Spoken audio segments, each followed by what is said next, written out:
Creepers! What's up, you crazy creeps?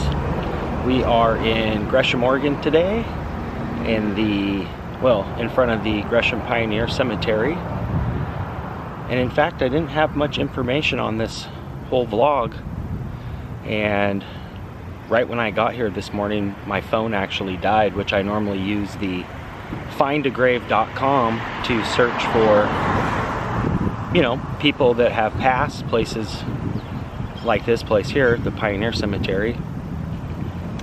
And it kind of took me down a rabbit hole. Today's vlog is quite interesting. We're gonna start here, check out a grave of a woman who helped pave the way for many things later to come, including another weird, kind of unique cemetery not too far from here.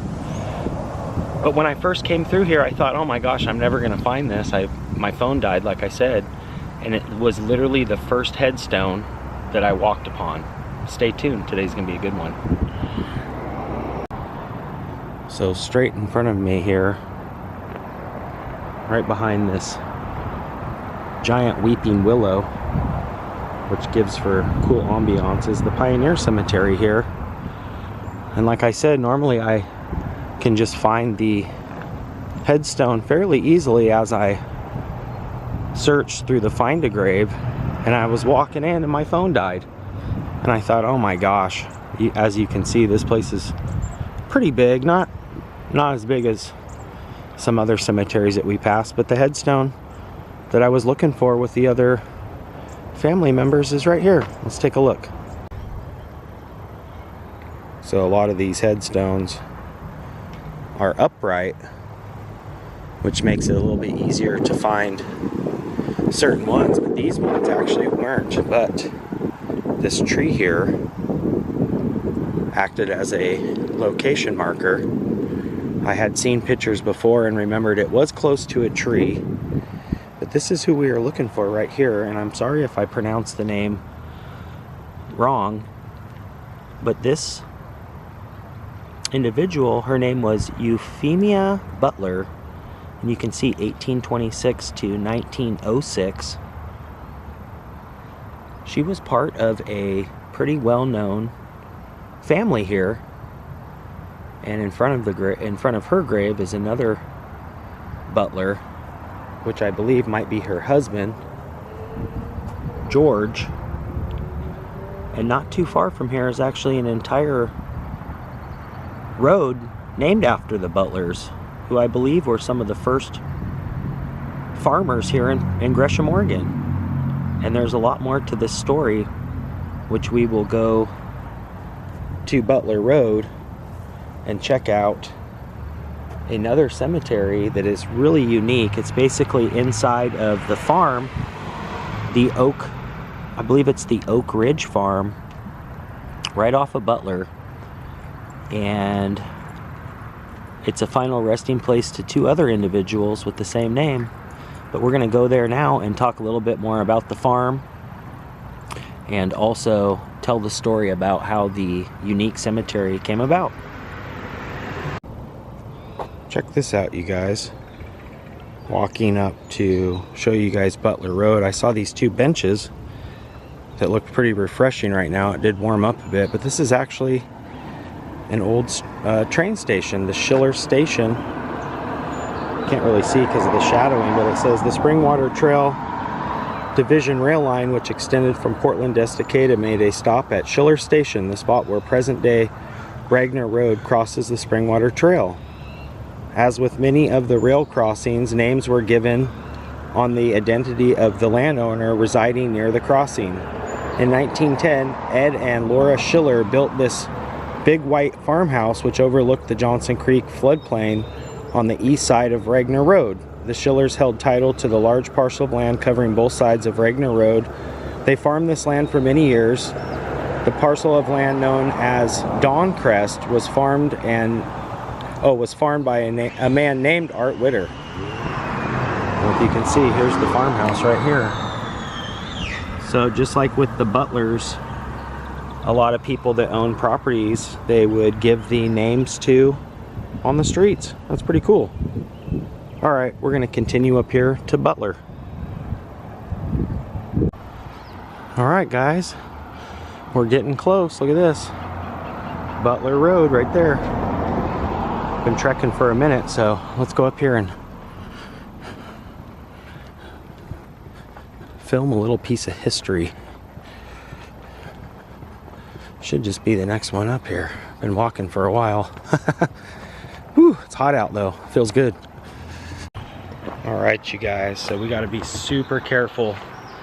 As you can see behind me here, there's really not much room to walk, but this whole stretch here is Butler Road, and this stretch actually connects into Portland, but where we're going really isn't too far from here, and all this will tie in 1 second once we get up here. Well, more than 1 second because I'm on foot and I have to be really careful. It's kind of a less traveled back road, but like I said, there's not much room to walk as a pedestrian, so I got to be really careful coming through here. So I'm going to put the camera down until we get a little bit closer, and I'll kind of check in with you guys as we get down here a ways. So see you in a sec. Oh, by the way, when the cars aren't coming through here, it's very peaceful actually. Scared me. You guys see him? There he goes. He's right behind that tree. He startled me. He scared me, buddy. I see ya.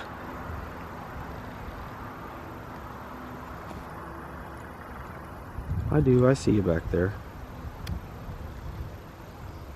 You startled me. What were you doing? Getting a little drink out of the creek? I know, you probably don't see too many folks just walking through here. Alright, buddy. Stay hydrated. It's going to be hot today. Alright, so still on Butler. And where we're going is just right down this windy road here, which will lead us to one of the most unique little cemeteries I've seen in a long time, right down this windy road. Let's go check it out and piece all this together. The Butler Big Oak Century Farm, established 1865 by Euphemia Butler, gravesite of two sons, David and John, on Rutland Road. Okay, so that makes way more sense. And that is somebody's actual gravesite in their own yard. This is the house right here. And they've got some old farm tools out here too. Those are cool. But right here off of pretty much a really less traveled road is this huge property, and it looks like the sign says, 1865. Let's go over here and check out the headstones. And I take it this is the giant oak tree that's on the sign here. We're gonna go right back over here. Actually, I'm gonna drive down here and get a better look from this road.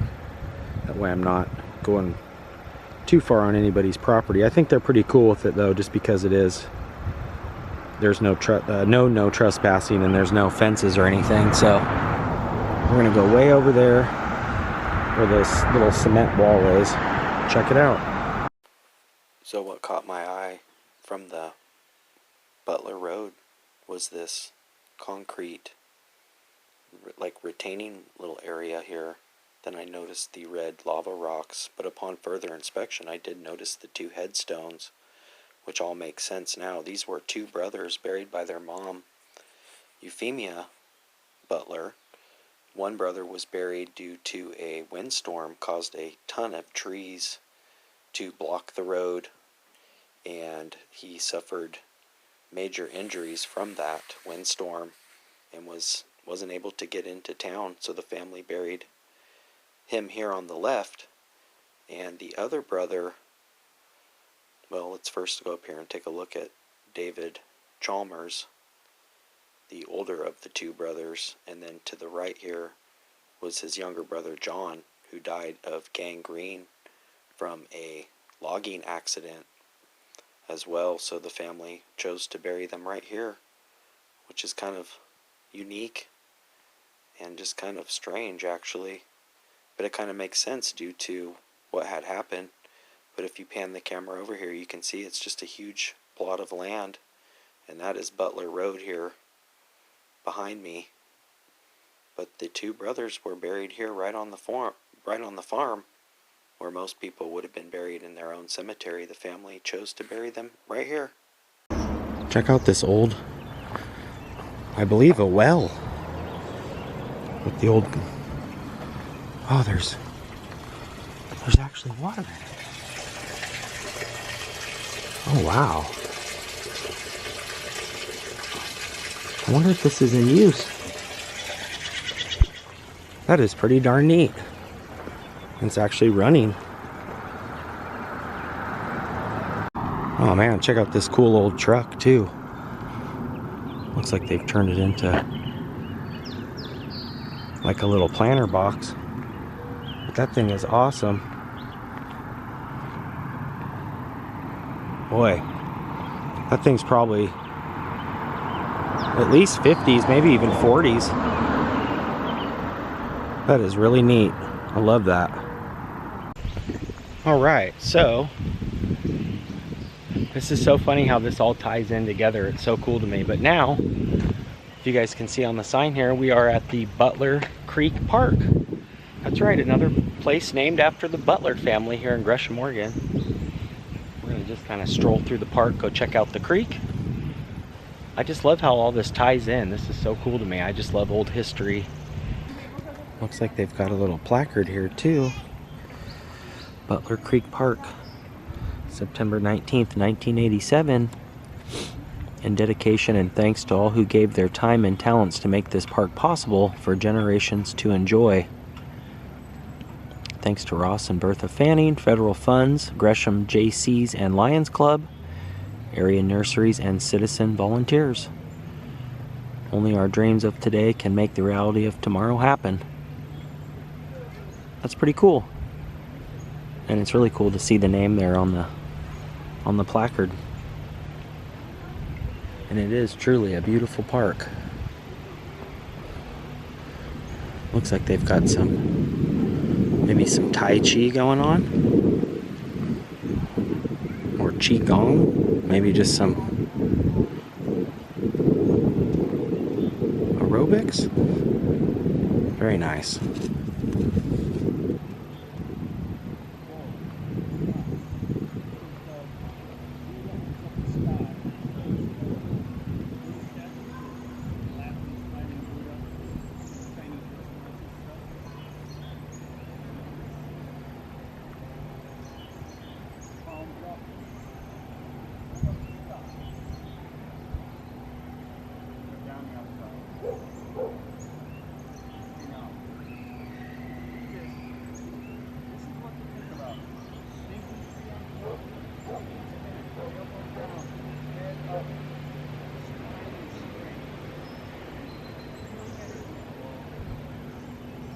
I believe it's Tai Chi. Could be some sort of other meditation or Qigong, one of those. Very cool. What are you doing down there, little buddy? You're awfully little. I almost didn't see you. Just chilling.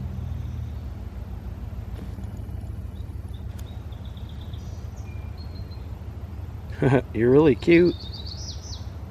Wascally wabbit. Alright, see you later. I wish I had a carrot for you. Oh, you took a wrong turn at Albuquerque? Albuquerque. Oh, okay. Alright, see you later, bud. Looks like something's been munching on these.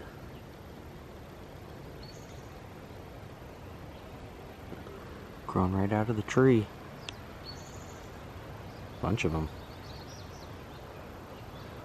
Make some good for some good snacking.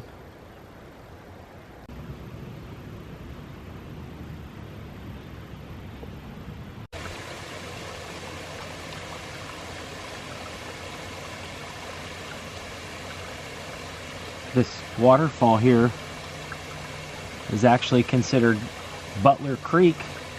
This is the runoff here where it meets and connects to the Johnson Creek, which runs all the way to the Willamette River in Portland. Usually that waterfall's bigger, but we're getting a little bit hotter here, so the water isn't coming down like it was just a couple months ago, but it still is beautiful. Thanks so much for tuning in, you guys. Make sure you guys hit that subscribe button. That'll make you a creeper. You can ring that bell. That way when I creep, you guys will be the first to creep. But until next time, creeper out for now.